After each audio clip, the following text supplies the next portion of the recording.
Hi, welcome to my YouTube channel. Did you guys hear about the woman who pushed her fiance off a cliff because she didn't want to marry him? 20-year-old Sia and 26-year-old Katan got engaged in February of this year with plans for a huge wedding in November. On the morning of June 18th, Sia asked her fiance to take her to Lohagud Fort, which is a popular cliff in India, to shoot their engagement photos. Less than an hour later, he fell 400 feet to his death. Sia claimed that it was windy and that he slipped while taking a photo. But as investigators dug deeper, they realized this wasn't just premeditated.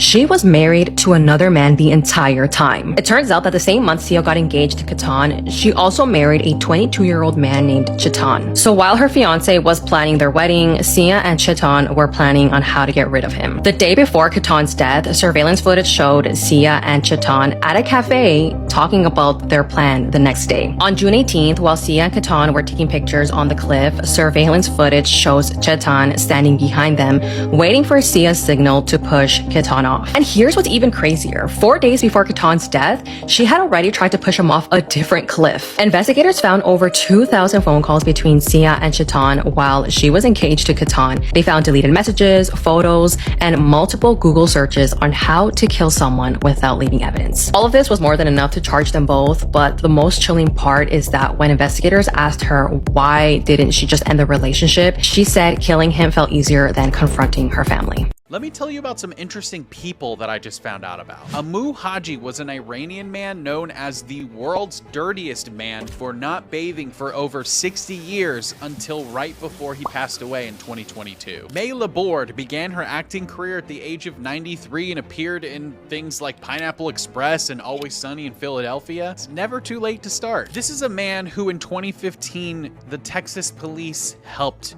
to fake his own death, complete with staged grave photos and everything, because they learned his estranged wife was trying to hire a hitman to kill him. This is a 9-year-old boy in 2013 who passed 4 security checkpoints at the Minneapolis International Airport without raising any suspicion, then flew to Las Vegas alone to visit an online friend despite not having an ID or boarding pass and lacking any parental supervision. This was, quote, the lone woman of San Nicolas Island who lived alone for 18 years on this island outside of California from 1835 to 1853. She was the last surviving member of the Nicoleño and the last native speaker of the Nicoleño language. My name's Adorian. Follow me to learn something new tomorrow.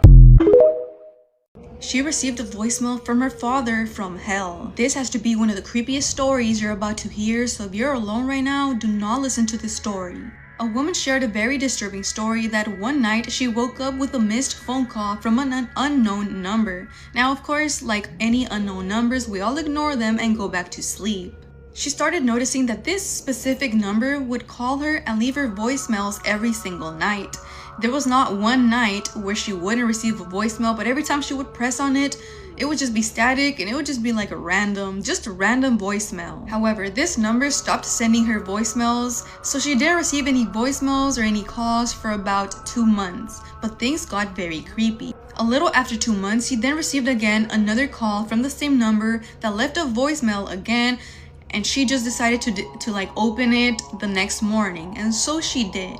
When she opened the voicemail, she heard static, but beneath the static was yelling and crying, and she recognized the voice. In that very odd voicemail, she heard and recognized her father's voice, who had passed away 2 years ago. Now, in this voicemail, she claimed that there was static, yelling, and crying, and she could hear other voices in the background, which absolutely terrified her. When she checked again the phone and everything, she said that nothing appeared in the call log.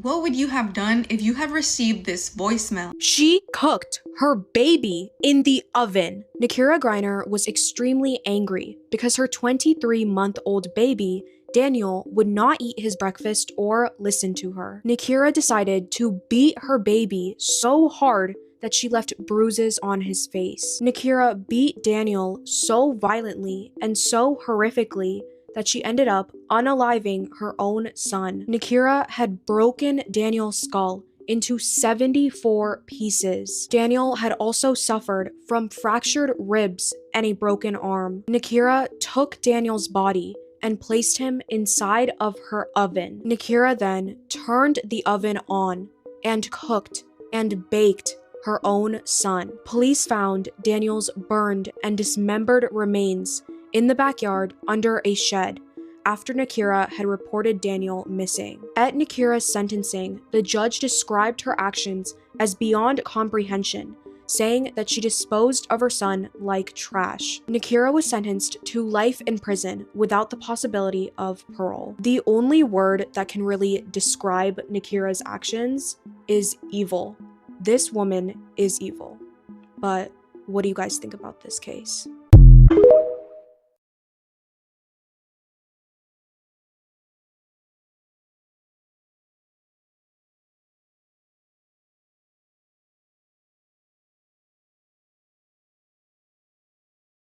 This bathroom is straight out of a nightmare.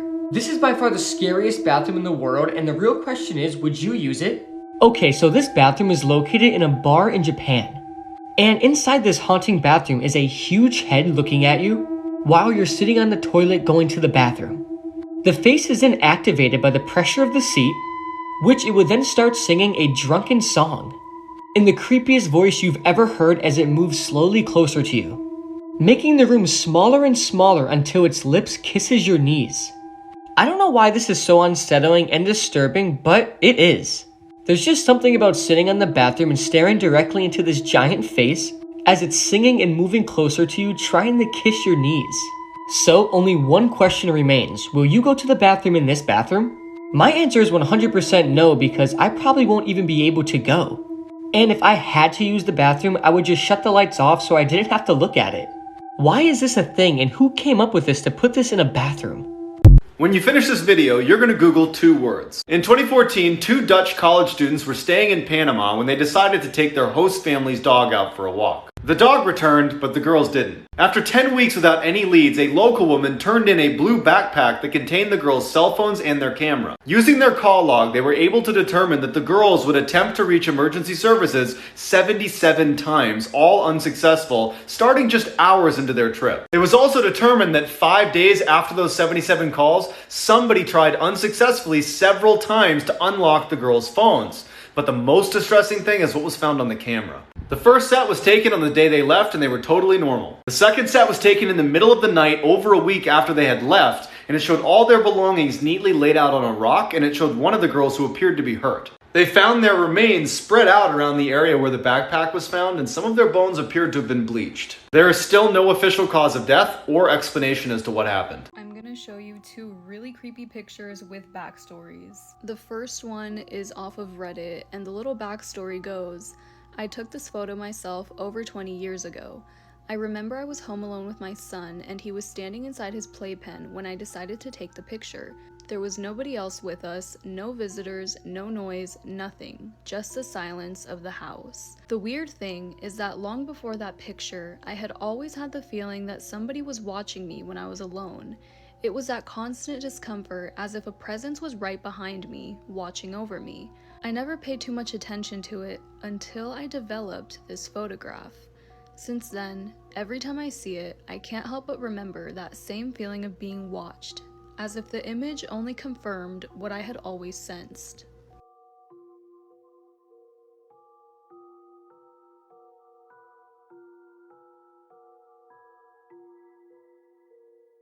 This next picture was sent in by one of my followers, and the backstory goes, one night in Germany, my brother and one of his friends were walking and stopped near a church. My brother asked his friend to take a photo of him, and just before the photo was taken, my brother and his friend heard children running and children's voices where they were standing, but they didn't see anyone at that moment. Then, the photo was taken, and the camera captured something strange.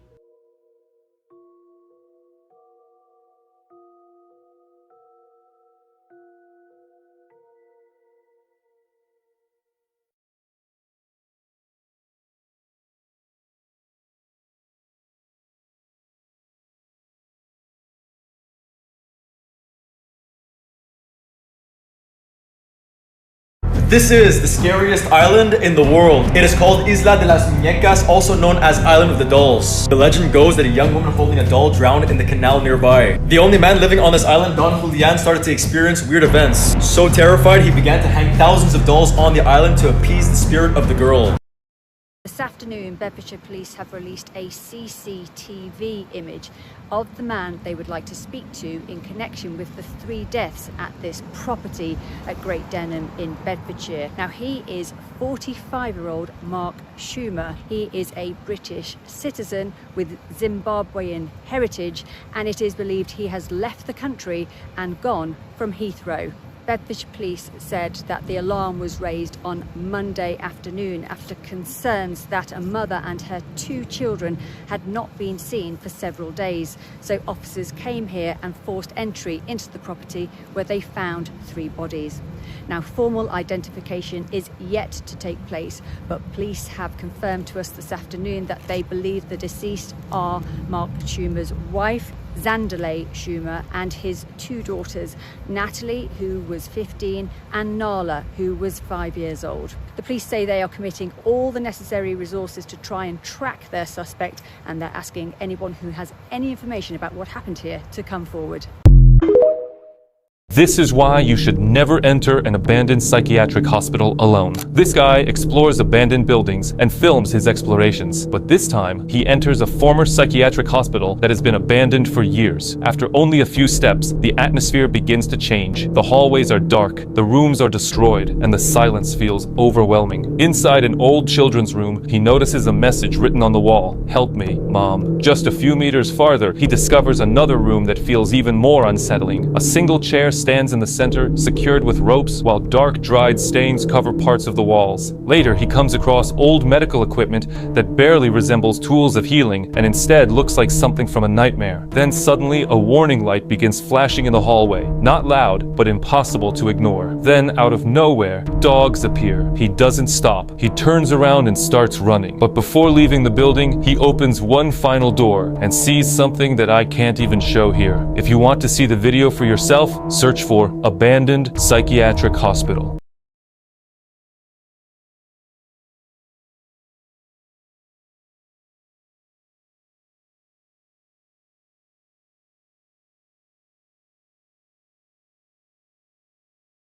Four social psychology facts that have changed the way I interact with people. When someone makes eye contact with you and their eyebrows raise a tiny little flash, like 0.5 seconds, it means that they find you non-threatening. If someone doesn't do it, then they're either guarded, they don't trust you yet, or they're trying to assert a sort of dominance. It's one of the fastest ways to determine whether or not somebody is actually happy to see you or if they are just performing. When somebody places their hand flat on an object, they're unconsciously asserting ownership over the space. In meetings, the person who has their hands the widest on the table is likely trying to assert the most authority over the room. And if somebody puts their hands on your belongings, they're subconsciously trying to test your boundaries. 3, every human being has a flash of real emotion before their social mask kicks in. So if you tell someone some good news and their face has a flash or flicker of something other than happiness, that flicker was real. The smile was the performance. When someone touches their neck during a conversation, it's a self-soothing gesture called a pacifier. It means that they're uncomfortable with something that's happening. It could be something you're saying or something they're saying. Watch for this next time somebody tells you a story that feels slightly curated, if you catch my drift. Social psychology is my favorite part of psychology. If you guys couldn't tell, it's kind of all I talk about.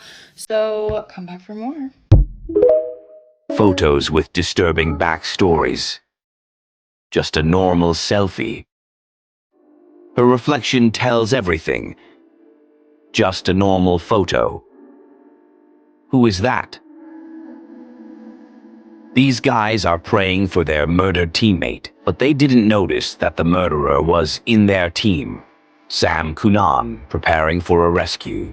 He then suffocated after rescuing 13 people. Cute couple. This woman is dead. Just a random selfie. They got hit by a train. After this, Apollo 1 astronaut praying as a joke. None of them made it back to Earth. A soldier smiling in the trenches. This is the result of a shell shock, a state of borderline insanity. Just a picture of James Dean with his Porsche. After that, he died in a worst car accident. Scary things hidden in photos. Just a wedding happening. There are cults. Just a family photo. There's a reflection of ghost in the mirror. A girl standing beside her sister's grave. Her sister might be came for a picture. Picture of bride and a groom. Just look at his shoes. Just a normal family photo. Who is that? Just two friends chilling. Who is she? Just a normal photo. When you see it. These are the last known images of a woman before she disappeared off a cruise ship in the middle of the ocean. Rebecca Corriam was a 24-year-old woman from Chester in the UK. She loved animals and previously had a job working at Chester Zoo. She worked at Camp America before landing her dream job on a Disney cruise ship in 2010. She seemed to really like the job and many envied her cruises to the Bahamas. Now, unfortunately, while she was working on the ship, her granddad actually passed away, so she had to go back to the UK and spend some time with her family. They had no idea it would be the last time that they would ever see her. Back on board on the 22nd of March 2011, Rebecca and her crew were heading to Mexico. She sent her last ever message to her parents on Facebook. She told them that she would just ring them the following day. At 5:45 a.m, Rebecca was captured on CCTV making a phone call. She looked concerned and appeared to be wearing a man's shirt. When she failed to show up for her shift at 9 a.m, her colleagues were worried. No one could find her in her room or anywhere actually on board. An early unverified account from a member of staff claimed that she'd gone overboard at around 3 a.m. However, this was obviously disproven when they looked at the CCTV. In the surveillance footage, she was using one of the ship's internal phones in a crew area. A man walked up to her and seemingly asks if she's okay, to which she seems to reply, "Yeah, I'm fine." She then walks off and she's never been seen again. Now, it's reported that the search for Rebecca was flawed right from the start. Rebecca's family state that the captain gave searchers the wrong coordinates. As well as theories of Rebecca being swept overboard by a wave, there are also theories about her personal life. In 2017, one colleague named Tracy claimed that she'd had a relationship with Rebecca and that Rebecca was confused about her sexuality. This, however, has never been verified. Some people believe that the company may know what happened to Rebecca but have tried to cover it up to prevent legal action. Rebecca has now been missing for nearly 13 years. This is a true horrifying story, part 25. Warning, this is not a joke. The information that's going to be shared is dangerous and life-threatening. Do not, under any circumstance, commit the actions that will be narrated. This is the world's most dangerous book ever, Shams al-Ma'arif. This book was written by Ahmad al-Buni in the 17th century. But technically, the author of this book is not a human being. I never did and will never read this book. And this is your second warning. Do not read this book. Ahmad al-Buni practiced black magic, and he was in contact with the most powerful jinns and demons before he passed away. The jinns were the authors of this book. The elder generations, like our moms and dads, have heard about this book and they were warned by it. There are thousands of horrifying stories of people who read this book. Shams al-Ma'arif explains everything about black magic, how to get in touch with the world of jinns,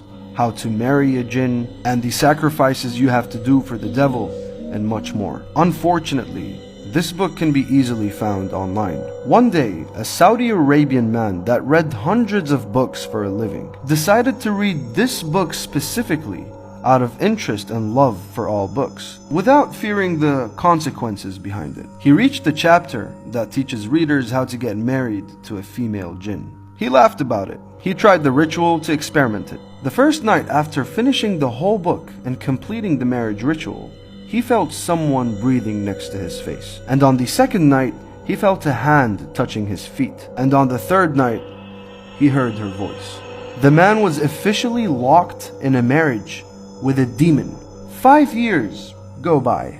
He met a normal, beautiful woman that he fell in love with, and they both decided to get married. A week before the wedding day, the bride, the bride's parents, and the groom's parents all pass and die in 3 different car crashes.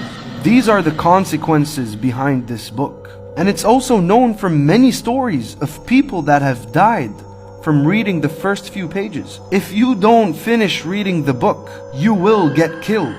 All my stories, all of them, are true incidents that happened one time only. But this book is a product that is permanently available online. I beg you, do not go anywhere near Shams al-Ma'arif. This video is to educate you on the dangers behind this book. Do not go anywhere close to the world of jinns.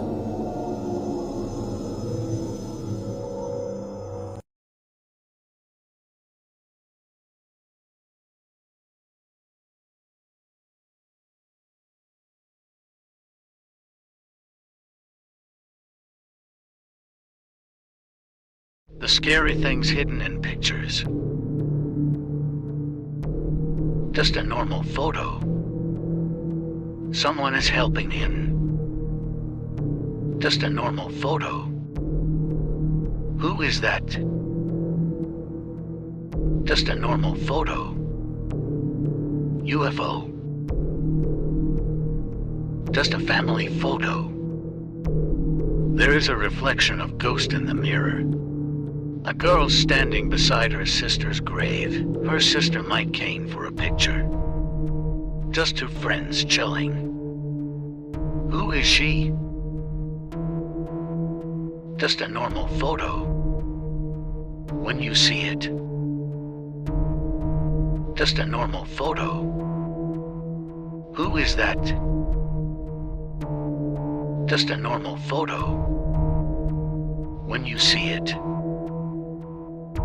For 25 years, a man in China used this mallet to crack open walnuts. It wasn't until 2016 when he saw a government flyer about prohibited explosives that he realized what he had been using. His handy mallet was actually a Chinese Type 67 defensive grenade. He said that a friend gave it to him in the early 80s, and he wasn't sure what it was, but it worked well for cracking open walnuts.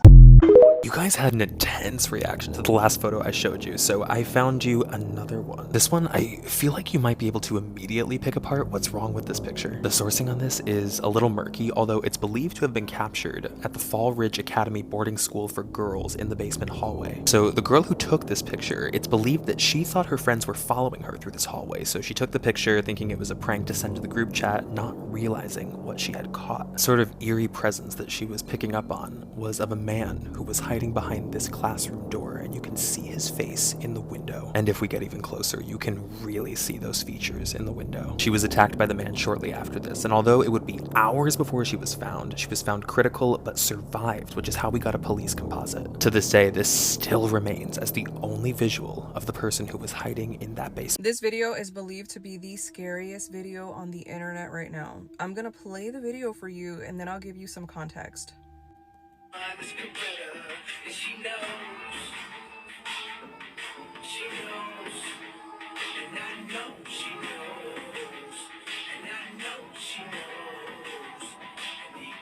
Nothing seems out of the ordinary, right?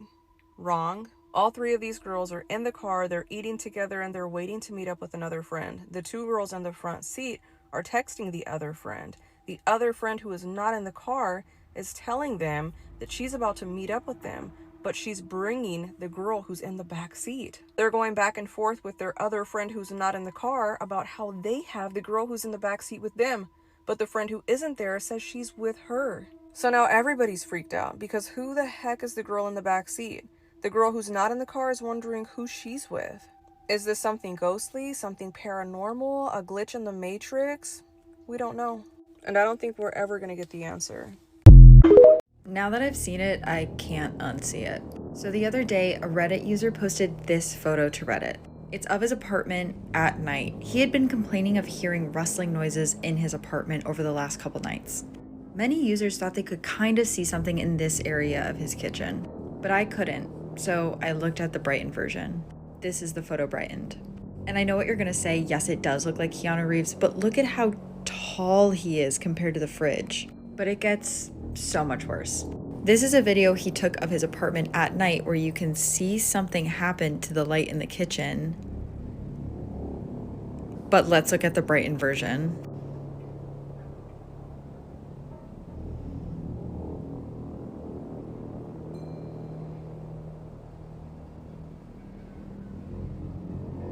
Yes, it's terrifying, but is it a ghost?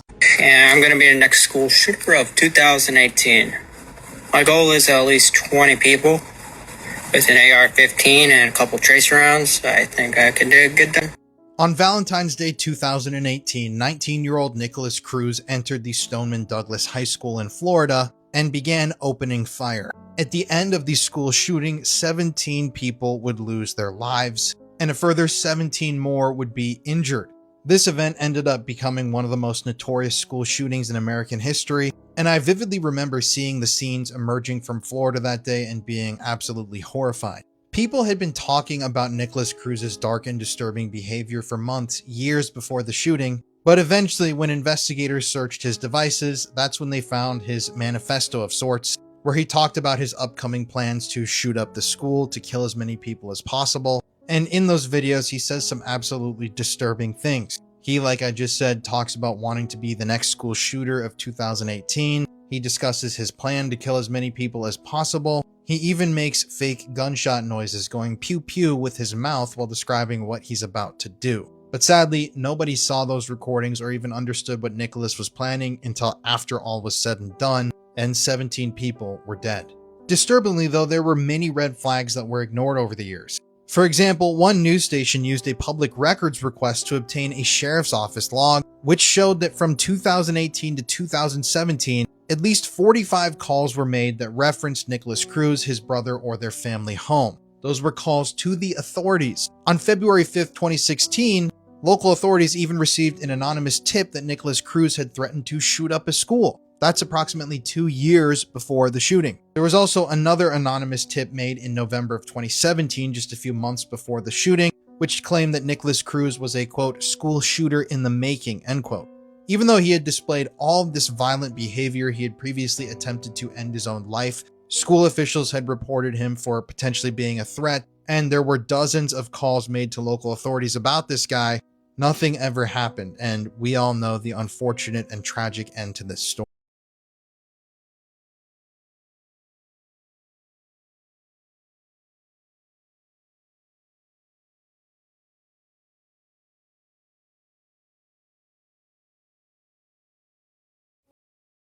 There is a ghost in this picture of me when I was a little girl. Honestly, there's already been a handful of spirits that have been captured of me growing up and everything, but I just noticed this one and it looks creepy. It looks like there's a spirit of the man just looking right at me. I have to show you so you can let me know what you think. Okay, first let's take a look at the photo.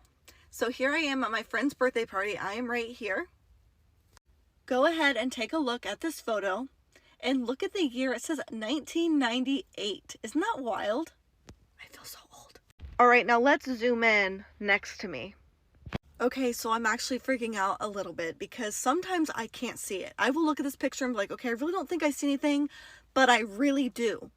You cannot tell me that that is not an eye. That is a legit eye. It looks like a man. It looks like this kind of like he's facing towards the side of me. There is a legit eye here. With an eyebrow and hair. Are you kidding me? I have always said there is a spirit of a man attached to me, but kind of getting proof like this, like what? Like no one can tell me that that's not an eye. Like that is someone's face right here, and it's not a kid's face. It is like a man's face. Please let me know what you think in the comments, because this is crazy. What I'm about to show you is the photo Katrina Whalen captured on her Ring camera the other night. So Katrina lives alone down a long country road in West Texas. And 3 nights ago, she invited a friend over for dinner at 7 p.m. But 7 rolls around and her friend's not there. And then 8 rolls around and her friend is still not there. And that's when Katrina starts to hear footsteps outside. Slow at first, but then it starts to sound like someone is running full speed at her house. Thinking it's her friend, she goes to open the door, but no one is there. So Katrina calls her friend, but then when the other line picks up, it's just heavy breathing. And then laughing. She's really freaked out now, so she runs upstairs, but that's when she gets the notification that someone is at her front door. And this was that someone. Katrina is still alive to tell the tale, but there's been an uptick in Reddit users complaining in West Texas of hearing someone outside and then answering the door to see no one is there. Things you didn't know about the San Bernardino tragedy. If you're not cool, I'm not walking with you. Sir? Go. Walk to that deputy right there. Keep your hands where I can see him.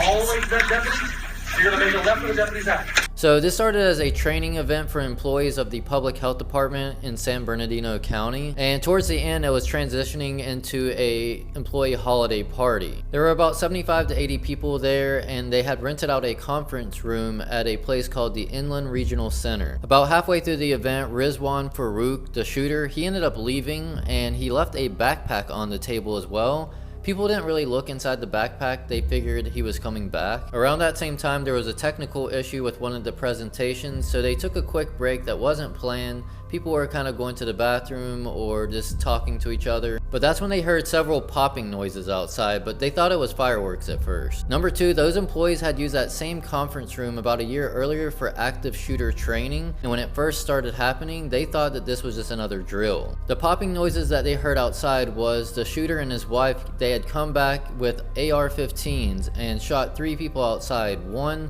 at a picnic table having lunch, another was an old man on his cell phone, and he still had his phone in his hand when they found him, and another was a lady by the door. Then they entered the building and went straight for the conference room, and then they didn't even say anything, just opened fire on all the people in there. People started scattering, either hiding under tables, or some tried to get out of the conference room and go deeper into the building. Others hid in cabinets. Right before the shooting started, Shannon and Denise were sitting at a table talking, and then as soon as it happened, they jumped under the table. Shannon told her, like, "I got you, I'll protect you."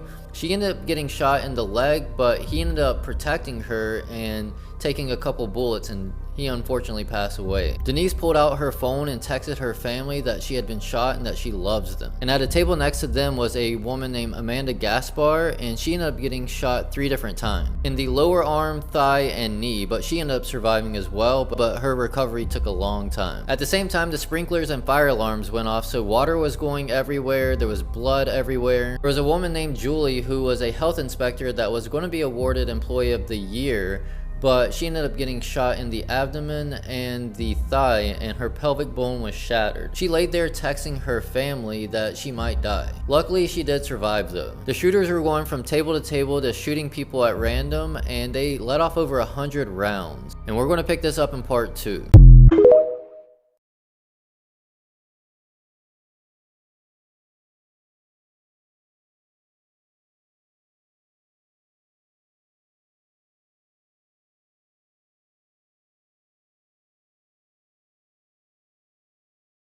Tis the season, so here are some scary facts you didn't know about tornadoes. If you're looking at a tornado and it appears to be staying in the same place, you might want to take cover because that means it is coming directly at you. Or maybe it's moving directly away from you, but do you really want to stick around to find out? Tornadoes have been recorded on every single continent on Earth other than Antarctica. The United States has more tornadoes per year than Canada, Australia, and every single European country combined. A dead man walking tornado refers to a multi-vortex tornado that resembles a man walking across the Earth.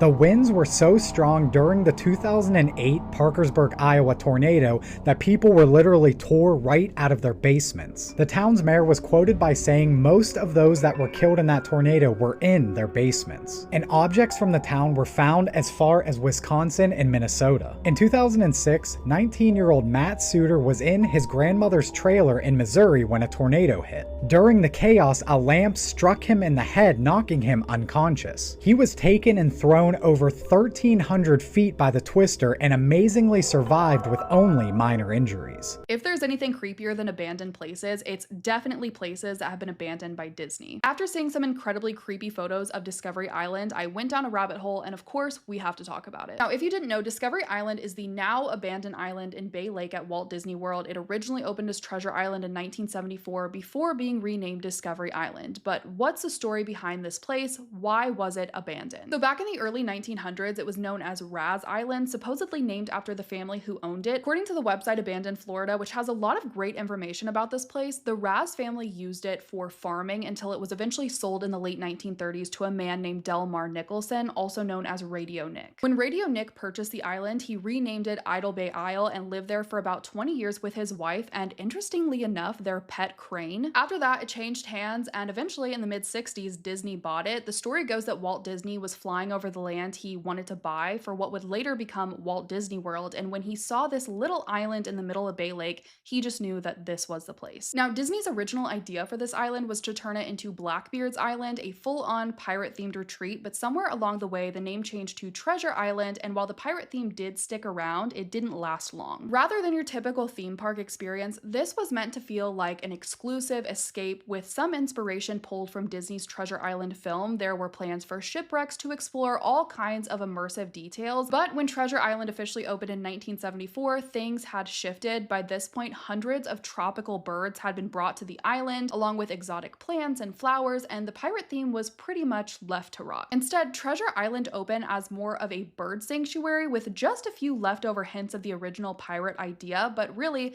it was more marketed as a tropical paradise. By the year 1978, the island just wasn't very popular with guests. According to the website allears.net, you had to purchase this special adventure ticket to even get access, and the only way to get there was by a few different boat options. It was kind of a hassle, and not a lot of people were making the trip. So that same year, Treasure Island got a little rebrand and reopened as Discovery Island. At that point, any references to pirates were completely scrapped, and the focus shifted entirely to the zoological side of things. The island became home to all kinds of animals, exotic birds, alligators, deer, you name it. They even had bird shows, a lot of different bird-themed places. It was like a mini wildlife park right in the middle of Bay Lake. The wildlife and zoological aspect of this park seemed to be working because in 1981, Disney actually was recognized for their conservation efforts when the park was officially accredited as a zoological park. But in 1989, things got pretty messy. The island's director and 4 of its employees were hit with several charges related to the mishandling and mistreatment of wild birds, mostly vultures, along with the destruction of nests and even the shooting of hawks and falcons. Apparently, Disney claimed that the team was just trying to relocate the birds that were landing on the island. Things got out of hand, some died. The vultures were also reportedly attacking other animals, pooping everywhere, just kind of causing chaos all around. But Disney made some changes, cleaned themselves up, avoided the charges, and never admitted to any wrongdoing. By 1998, the Animal Kingdom had opened, so between that and the island's low attendance, Disney just finally shut down Discovery Island in 1999, and since then, it's been completely abandoned. Honestly, we're probably just scratching the surface here. There's probably so much more buried in this story. As of today, the island sits completely abandoned. It is completely off limits. However, several urban explorers have attempted to access the island. Some have been successful, which is why we have all of these creepy photos, but others have definitely been caught, fined, even banned from Walt Disney World. I know Disney has a lot of other abandoned locations, so comment those down below if you want to see a video on it. Maybe I'll do another deep dive. And if there's any other abandoned structures that aren't Disney related, be sure to comment that below as well. Thank you so much for watching. I will see you in my next video.